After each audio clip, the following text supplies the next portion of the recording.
somos pessoas intolerantes, homens inconciliáveis.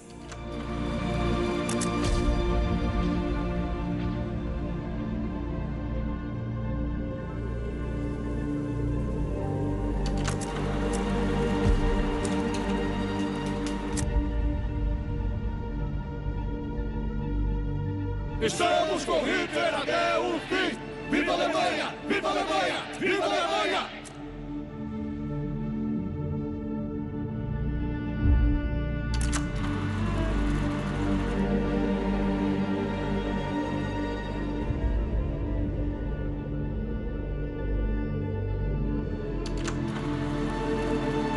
Viva a Alemanha! Viva a Alemanha! Viva a Alemanha!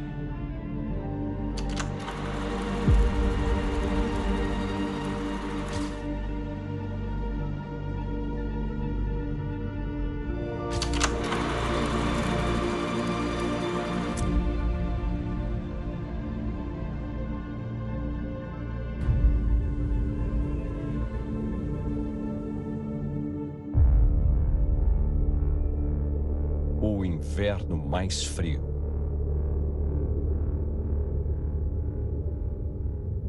Por séculos, a Polônia foi o lar de uma das maiores comunidades judaicas do mundo.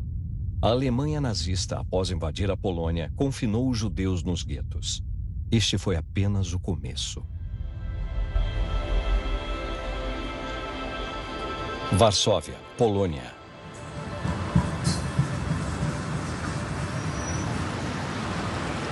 Minha mãe entrou para a resistência quando ela tinha 13 anos de idade e ela fez o começo do serviço militar em 1940. Aos 17 anos, ela foi uma soldado em uma das maiores operações militares na Europa ocupada. A última tentativa de salvar o Estado polonês. E como ela tinha 17 anos, ela foi mandada para a escola. E meu pai tinha saído de Varsóvia e era adolescente, então ele não participou de nenhuma estrutura militar. Mas seu pai era um membro das forças nacionalistas e foi morto, espancado até a morte pela polícia do regime comunista em 1946. Uma história típica de uma família polonesa. Buenos Aires, Argentina. Meu avô era de Lodz, uma cidade polonesa. Ele fugiu no último barco antes da guerra começar, no último dia de agosto do ano de 39.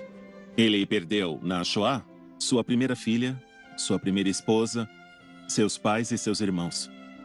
Ele chegou na Argentina sem nada, só com esse peso no coração. E por isso, voltar à Polônia era, para mim, me reencontrar com essa história.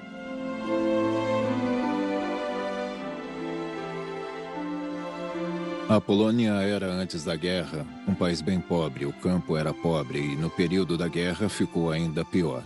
A comida era sempre escassa e, nos guetos, a situação era simplesmente trágica. Sem aquecimento, sem medicamentos, e esses eram alguns dos motivos para a altíssima taxa de mortalidade. Alguns fragmentos do muro do gueto, ou dos lugares onde o muro do gueto passava, estão marcados com estas placas em inglês e em polonês. Não foi possível marcar todo o percurso do muro do gueto porque, primeiro, ele era muito longo e, além disso, eles mudaram muitas vezes o muro de lugar.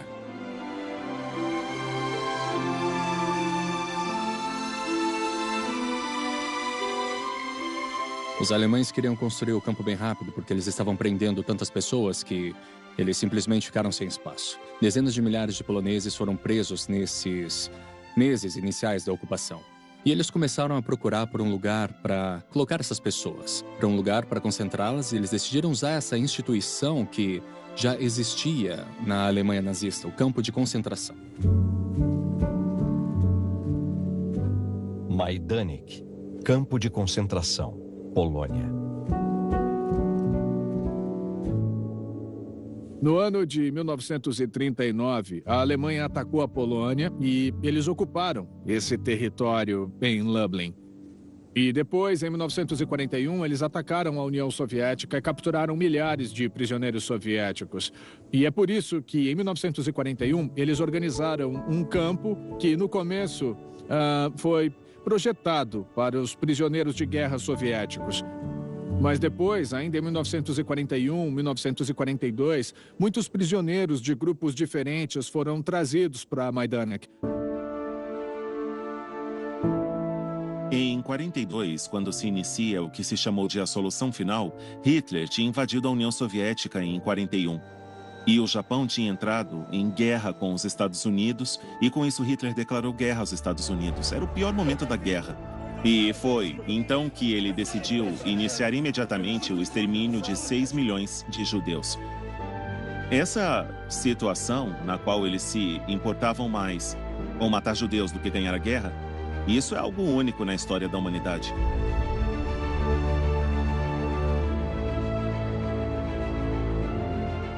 O sistema de campos de concentração começa em 1933 e Dachau se tornou o principal, situado perto de Munique. Bem no início, eles eram, na verdade, mais como prisões para opositores políticos do Partido Nazista na Alemanha. Então, eles resolveram criar um novo em algum lugar do território polonês que foi anexado à Alemanha. Eles falavam de destruição, falavam de liquidar, talvez não toda a nação polonesa, mas a liderança das pessoas que carregavam a identidade da nação.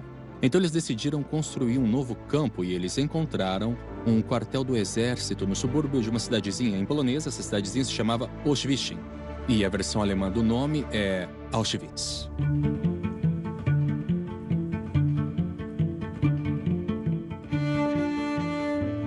A história desses campos começa no lugar que hoje chamamos de Auschwitz I.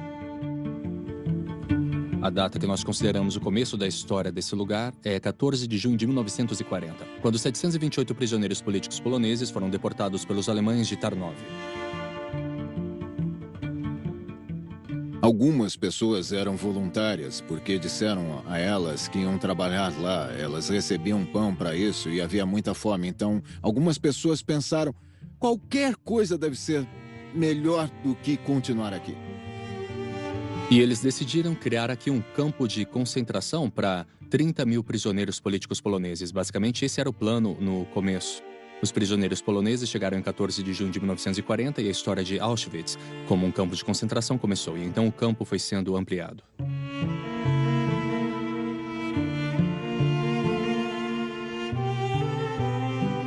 Muitas pessoas sobreviveram à guerra escondidas em algum lugar, às vezes sem ver o sol por 3 anos. Porque estavam escondidas em porões e recebiam comida e roupas, mas elas não podiam sair nem serem vistas por ninguém. Algumas pessoas faziam isso por dinheiro e os judeus pagavam a elas por se arriscarem. Mas, antes de mais nada, você precisa entender que isso era um risco gigantesco.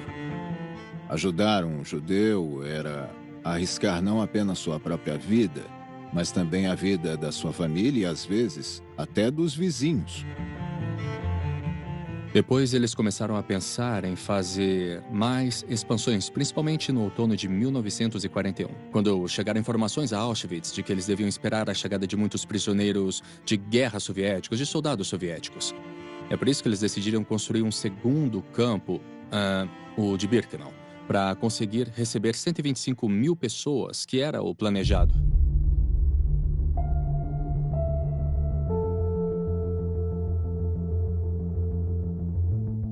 Então, Auschwitz I começou na primavera de 1940 e Birkenau foi planejado como um campo muito maior. Quase 2 anos depois, a construção aqui começou no outono de 1941 e os primeiros prisioneiros foram levados para Birkenau em março de 1942. O local em que o campo foi construído era a área de um vilarejo destruído. Todos esses tijolos e elementos de madeira vêm de casas que foram destruídas pelos prisioneiros. E eles usaram esses materiais para fazer casernas. E em cada caserna dessas dormiam ao menos 700 prisioneiros, e às vezes até cerca de 1.000 pessoas.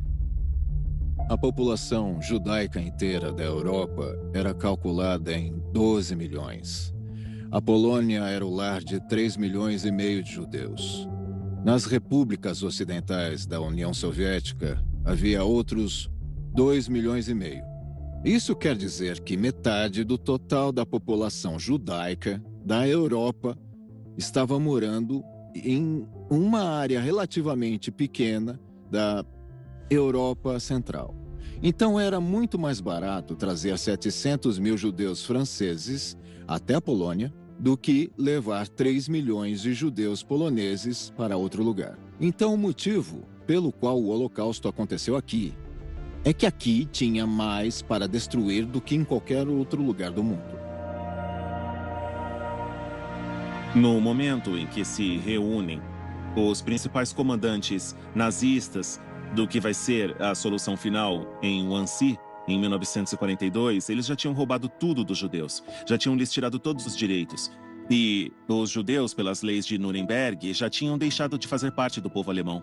E não havia nenhuma necessidade de fazer nada contra eles para lhes tirar o que já tinha sido tirado. O extermínio era totalmente desnecessário. Não havia rebeliões judaicas, não havia partidos políticos judeus, não havia contato entre os judeus e o resto das potências que estavam em guerra contra a Alemanha. Podiam tê-los usado como escravos, podiam tê-los usado como soldados, podiam tê-los deixado isolados nas fronteiras do Reich. Havia dezenas de soluções mais convenientes para os nazistas do que o extermínio. Isso não teve nenhuma relação nem com a ganância, nem com a vingança, porque não havia do que se vingar. Não havia um conflito entre judeus alemães e alemães não judeus. Não existia o conflito.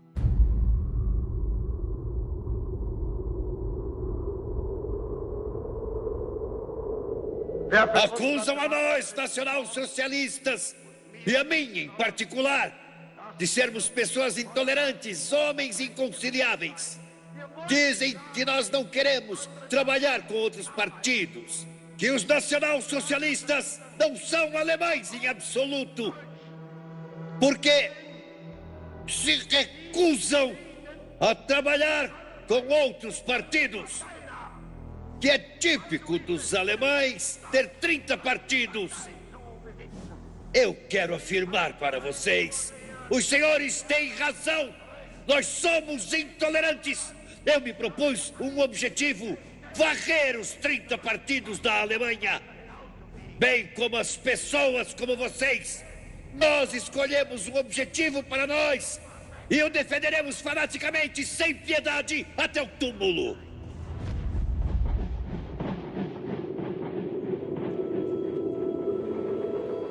O trem, geralmente com 60 vagões de extensão, era então desconectado em 3 partes, de 20 vagões de cada vez.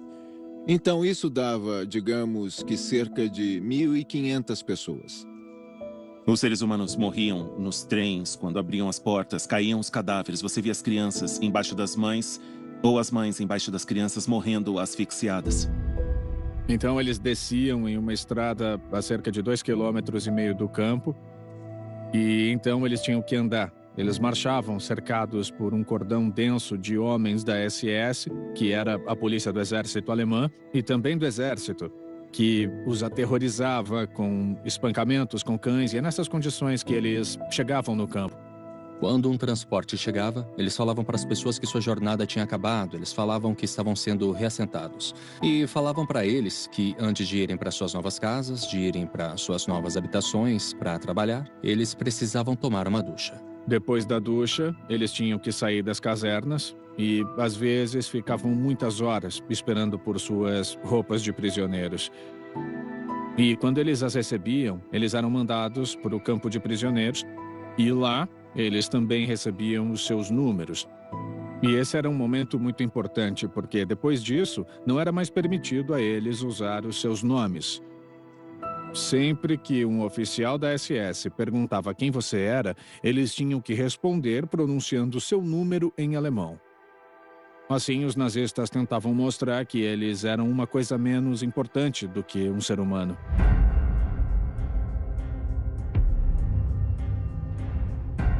Os homens e meninos mais velhos ficavam de um lado e as mulheres e crianças do outro.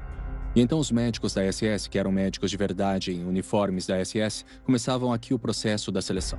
As famílias eram separadas, e as pessoas não sabiam que este era o último momento em que iam ver umas às outras, em que maridos iam ver as esposas, em que pais iam ver os filhos, em que os filhos iam ver seus pais. Então, este era o momento crucial da história das pessoas que chegavam aqui, porque este era o momento derradeiro. Para alguns, havia algum futuro e eles se tornavam prisioneiros. Para a maioria, este era o fim. Existe um elemento que nos torna humanos, que é a capacidade de distinguir entre o que significa matar um bebê do que é lutar com outro soldado em uma guerra. Isso não se ensina na escola, isso é dado. Porém, se não nos consideramos membros da mesma espécie, então esse diálogo é impossível.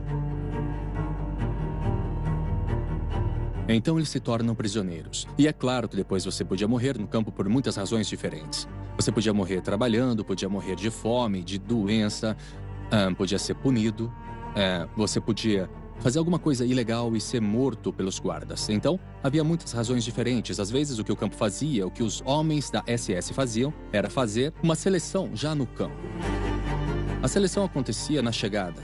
Mas, às vezes, os médicos da SS também faziam seleções dentro dos setores porque eles queriam se livrar dos prisioneiros que eram inúteis, que eram fracos demais, doentes demais, que não conseguiam trabalhar. Porque eles tinham que abrir espaço para os presos recém-chegados.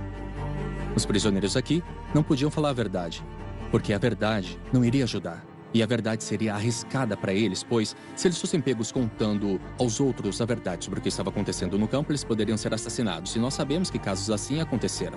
Se os guardas da SS não estavam por perto, eles tentavam ajudar as pessoas a burlar o sistema de seleção, porque eles conheciam os critérios e sabiam o que fazer para passar na seleção.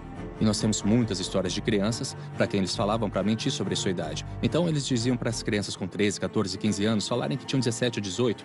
E isso podia ajudá-los a passar no processo de seleção. E às vezes eles diziam para os mais velhos mentirem que eram mais jovens. As pessoas que eram selecionadas no campo sabiam exatamente o que ia acontecer com elas, porque quando elas se tornavam prisioneiras, elas descobriam sobre o extermínio, porque elas começavam a fazer perguntas: o que houve com a minha mãe, o que houve com os outros, e os outros prisioneiros davam essa informação para eles, e eles finalmente descobriam o que era esse lugar.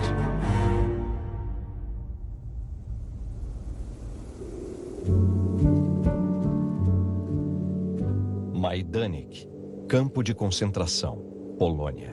Quando os primeiros grupos de prisioneiros foram trazidos para cá, em 1941, todo o território do campo de Majdanek estava vazio. Não tinha quase nada aqui. Tudo que podemos ver em Majdanek foi feito pelos prisioneiros, por seu trabalho escravo para a Alemanha nazista. Os prisioneiros foram forçados a construir cerca de 280 casernas de madeira. Por conta da situação terrível, das condições terríveis daqui, a maioria deles morria pouco depois de chegar em Majdanek. Se eu me lembro bem, a temperatura mais baixa já registrada foi no inverno de 1943 e 44. Agora imaginem, as pessoas são pegas e depois transportadas por centenas de quilômetros com temperaturas como essas ou até mais baixas. As condições de vida em Majdanek eram muito primitivas, mesmo se comparadas às de outros campos de concentração. Eles não tinham comida o bastante. Todo dia eles recebiam cerca de 800 calorias, o que com certeza era muito pouco para homens que estavam fazendo trabalhos pesados como eles faziam. O tempo todo eles eram espancados pelos oficiais da SS ou pelos prisioneiros funcionais. Mesmo durante a noite, eles não conseguiam descansar, porque as condições nas casernas eram terríveis.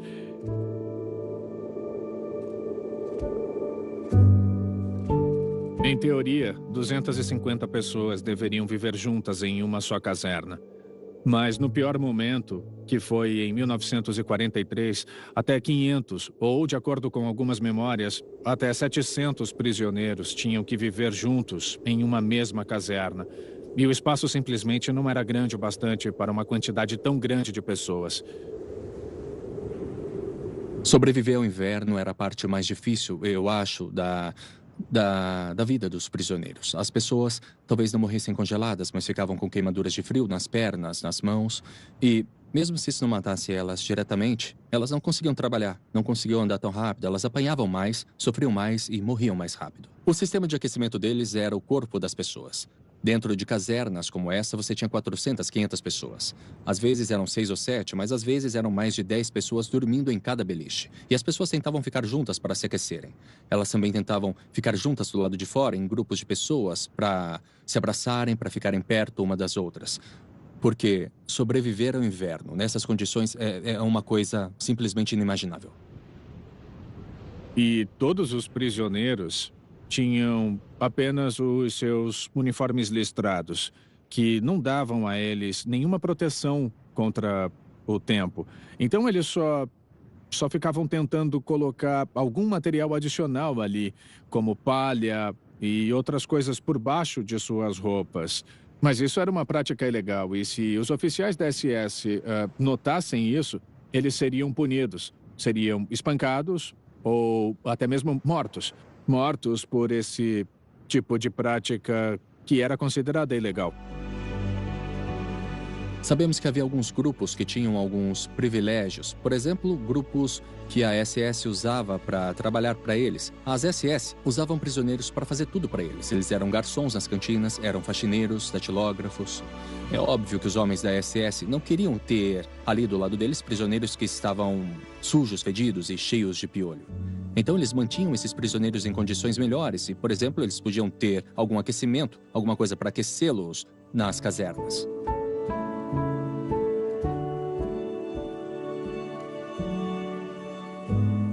Não fazia sentido para os alemães usarem aquecimento naqueles cômodos congelantes.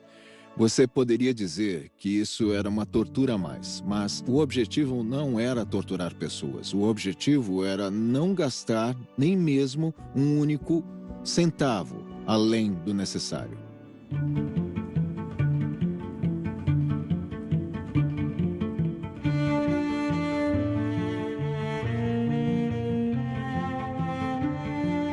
Nós temos histórias de sobreviventes que nos contam que a latrina era um lugar muito estranho, porque os guardas da SS nunca queriam estar lá porque elas eram tão horríveis, tão fétidas, tão sujas.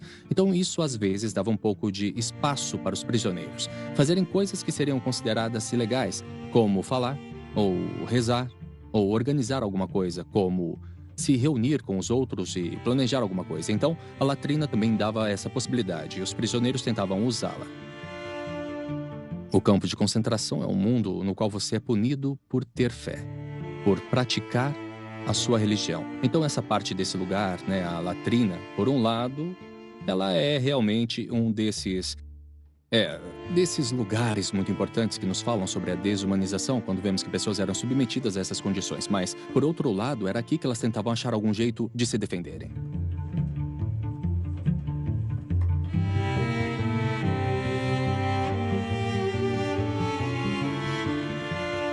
Em primeiro lugar, nós vemos uma caserna típica, mas ela tem sua própria história especial. Porque 2 vezes na história de Birkenau, ela foi uma caserna para crianças. Esses desenhos foram feitos aqui por alguns dos prisioneiros que queriam fazer deste local um lugar mais tolerável para as crianças daqui. É um gesto incrivelmente singelo, porque no mundo da desumanização, com as pessoas sofrendo terrivelmente, nesse mundo em que as crianças estavam morrendo, alguns dos prisioneiros tentaram ajudar as crianças. Não salvá-las, porque eles não tinham como fazer isso, mas eles queriam criar um lugar que fosse um pouquinho mais amistoso para elas, um pouquinho mais tolerável para elas. E se estamos falando da história de Auschwitz como a história da desumanização, a história desses desenhos e a história das vítimas tentando ajudar as crianças é a história da força humana e também da vontade de tentar proteger o que há de humano em nós.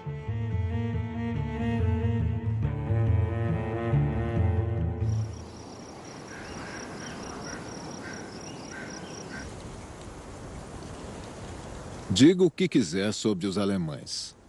No passado e no presente, eles sempre foram bons em organizar e em calcular. Então, o Holocausto foi, além do aspecto humano, uma enorme operação de logística. Transportar 6 milhões de pessoas de toda a Europa ocupada até os campos de extermínio e planejar esta operação foi realmente uma coisa preparada por especialistas de alto nível. Mais importante do que dominar o mundo para Hitler era exterminar o povo judeu, a tal ponto que, quando ele está perdendo a guerra, resolve abandonar o povo alemão à própria sorte, porque não foram capazes de exterminar os judeus.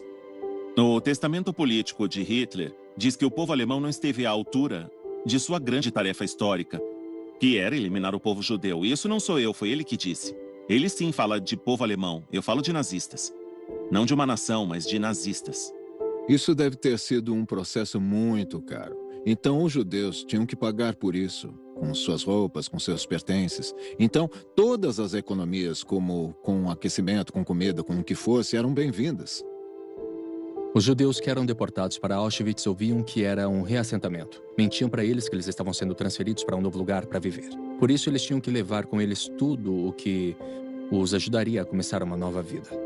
Alguns destes itens pessoais, como equipamentos de cozinha e maletas, sobreviveram. E quando olhamos para esses itens, conseguimos entender que estamos falando sobre pessoas reais, sobre indivíduos reais. O nazismo é a negação dos 10 mandamentos. O que dizem os 10 mandamentos? Que todos somos iguais, que cada ser humano vale tanto quanto o outro, que é preciso respeitar a vida do outro por princípio, que é preciso respeitar a verdade por princípio. E para os nazistas, um mandamento era assassinarás. Dizer que os judeus, alemães ou não alemães, colaboraram para a derrota da Alemanha na Primeira Guerra Mundial é a mesma coisa que dizer que os judeus são uma raça inferior ou que são germes que é preciso exterminar. Não há diferença. Os dois argumentos são igualmente delirantes. Hitler inventou esse argumento para exterminar os judeus. Não foi uma reação a algo que havia acontecido. É preciso levar em conta que os nazistas inventaram muita coisa que não tinha nenhuma relação com a realidade e que nem mesmo estavam inspiradas na realidade. Goebbels chamava de maneira clara a mentir. Há uma frase famosa de Goebbels que é "minta, minta que algo fica", e de fato algumas coisas ficaram. Em Majdanek foi realizada a Operação Actual Interfest, que consistiu na execução em massa de mais de 43 mil judeus. Em 3 de novembro de 1943, foram fuzilados 18 mil judeus. Cerca de 1.300.000 pessoas foram deportadas para o sistema de campos de concentração de Auschwitz. Alguns eram selecionados para trabalhar em condições de escravidão. A grande maioria era assassinada pouco depois de sua chegada.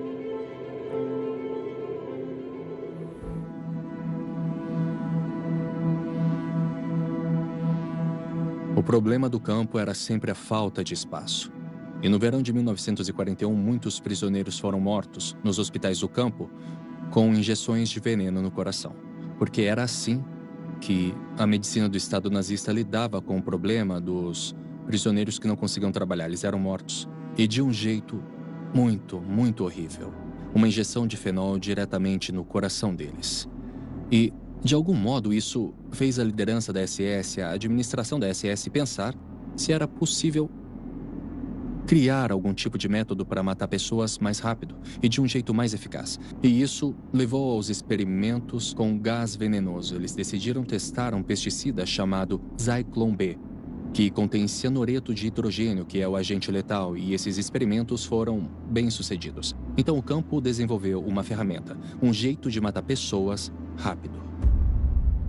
Nas câmaras de gás, a Alemanha nazista usava 2 produtos químicos para matar as pessoas. Um era o Zyklon B e o outro era o monóxido de carbono. As pessoas entravam achando que aquilo era uma ducha. Elas eram informadas sobre os cabides e seus números e que elas deviam lembrar dos números para poderem receber café e sopa depois. Então, mentiam para elas até o último instante. E a última mentira era dentro da câmara de gás. As pessoas entravam lá peladas e elas viam duchas em cima delas. Depois de fechar a porta, o oficial da SS bombeava os produtos químicos para dentro e depois de um curto período, depois de alguns minutos terríveis, de uma dor tremenda e de grande sofrimento, todas as pessoas lá dentro morriam.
prisioneiros a trabalharem nas câmaras de gás e no crematório. Eles tinham que limpar a área onde eles se despiam, limpar a câmara de gás, processar os corpos, cortar os cabelos, queimar os corpos, e alguns deles sobreviviam. E eles nos contam sobre um grito horrível que começava a operação porque as pessoas percebiam que estavam sendo assassinadas, e daí depois de 8, 9, 10 minutos tudo ficava em silêncio. As pessoas estavam desacordadas e estavam morrendo em silêncio. E depois de cerca de mais ou menos meia hora, os médicos da SS, que sempre supervisionavam o processo, davam a ordem de que o processo de assassinato tinha acabado e o sistema de ventilação era ligado. E então, depois de alguns instantes, os prisioneiros começavam seu trabalho. O cabelo era cortado, porque o cabelo era vendido pelo campo para fábricas têxteis fora dele, para ganharem um dinheiro a mais, com a exploração dos corpos dos mortos. E isso mostra essa eficiência horrível desse sistema, em que nada é desperdiçado, em que tudo que poderia dar lucro para a instituição do campo é usado. Do momento em que o trem entrava no campo, até o momento em que os corpos eram levados para fora das câmaras de gás e enterrados, dava 2 horas. 2 horas era o tempo necessário para matar 1.500, 2.000 pessoas. A única diferença entre um campo de concentração naquela época e um campo de extermínio era a hora da morte. As pessoas que eram presas em Auschwitz não tinham uma data para serem soltas, e basicamente o destino final delas era a morte. Em um campo de extermínio, as pessoas eram mortas assim que chegavam. Todo esse tempo, falar sobre essa ação de matar pessoas na câmara de gás de Majdanek era algo secreto e proibido. A maioria das vítimas nem era registrada nos documentos dos campos. E é por isso que não sabemos exatamente quantas pessoas foram mortas lá. E nós não sabemos seus nomes, só alguns nomes.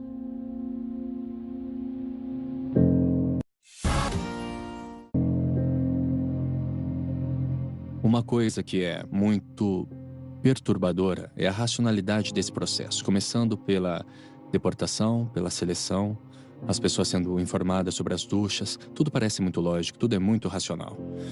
E isso é a parte assustadora, ver que as pessoas podem odiar tanto um ao outro, desenvolver ideologias de ódio aos diferentes, de preconceito, estereótipos e ismos, como antissemitismo, racismo e outros. Que as pessoas são capazes de construir uma estrutura como essa, que as pessoas podem chegar ao ponto em que elas odeiam tanto um ao outro que elas constroem câmaras de gás para matá-las, e isso acreditando que estão fazendo uma coisa boa. Os nazistas assassinaram mais de 11 milhões de pessoas. 6 milhões eram judeus. Quase 2/3 da população judaica da Europa foram exterminados.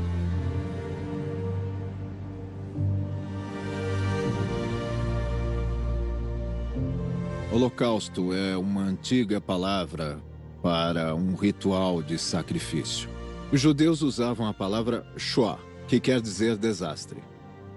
Na verdade, em nenhuma língua humana existe uma palavra para um evento como esse, para matar com métodos industriais 6 milhões de pessoas. A Shoah é uma palavra hebraica que é única, como foi esse genocídio.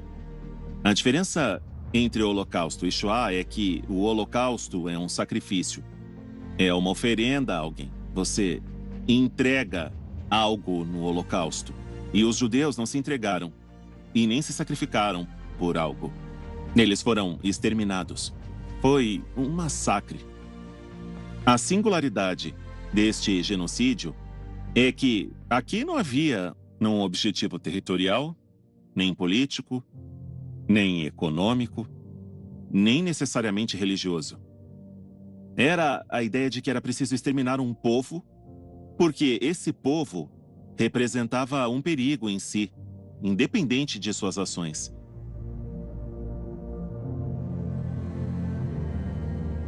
O ser humano é especialmente preparado para ser o lobo do homem, não necessariamente para ajudá-lo.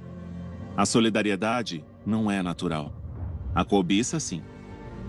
É um grande esforço cotidiano nos mantermos a salvo de fazer o mal aos outros. não é natural.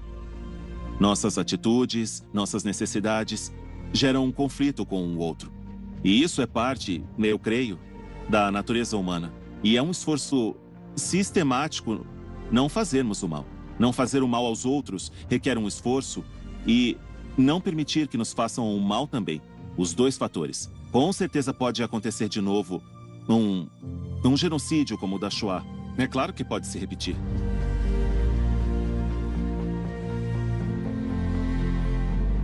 A Polônia de hoje, nossa intelectualidade, nossa história, é uma continuação de nosso passado. Nós podemos ter orgulho de nossos ancestrais.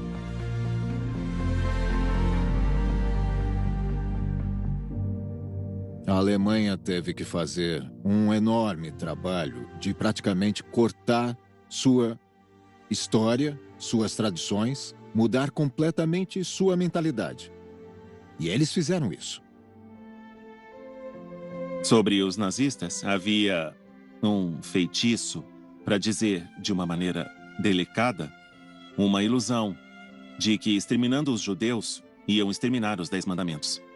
E eu acho que esse é um dos elementos que explicam por que eles se lançaram contra os judeus. Você não pode acusar nenhum alemão contemporâneo pelo que o avô ou o pai fez. Mas se ele não se interessa pelo que o avô ou o pai fizeram, ele vai ser, de certo modo, cúmplice por omissão. Você pode falar, bom, mas você não tem a obrigação de se interessar, mas sim, você tem a obrigação. E por quê? Porque sim. Do mesmo modo que não assassinar, não mentir e não roubar, quando você é descendente de uma cultura, de uma nacionalidade, de uma identidade que executou essa barbárie. Você tem a obrigação de se responsabilizar e de garantir que isso não se repita.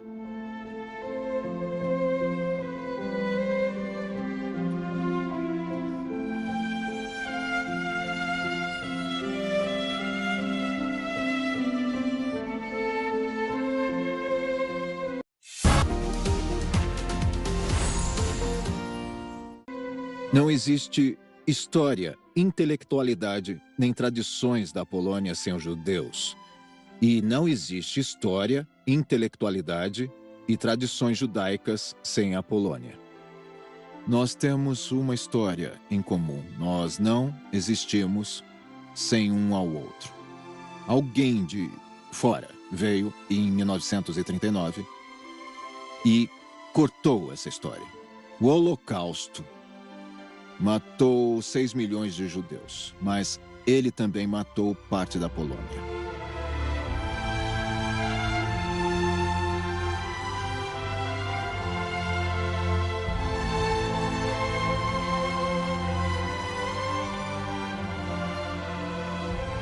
Para o povo judeu, eu acho que a Polônia é um grande cemitério, em primeiro lugar. E, finalmente, a Polônia é história. Eu acho que nenhum judeu vai passar férias na Polônia. Na Polônia é a história da Shoah. E houve muitos poloneses nazistas. Muitos poloneses que foram muito ativos na colaboração com os nazistas. E também houve poloneses que lutaram contra os nazistas. Por isso, não é a nação polonesa.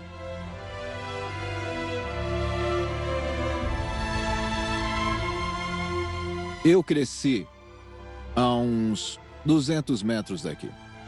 Então, um dia eu percebi que existe uma cidade inteira enterrada embaixo da estrada.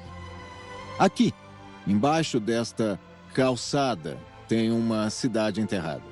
E eu não preciso buscar civilizações extintas na América do Sul ou no Egito. Eu tenho uma civilização extinta aqui, embaixo dos meus pés. E eu quero saber mais sobre ela, eu quero me lembrar dela e eu quero falar sobre ela.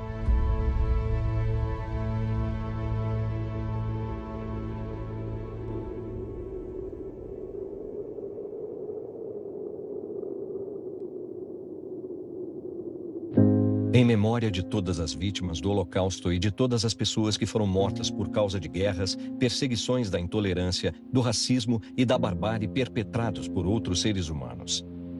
É nossa responsabilidade manter viva a memória das vítimas, educar as novas gerações e tornar estes eventos visíveis, para que eles nunca mais aconteçam.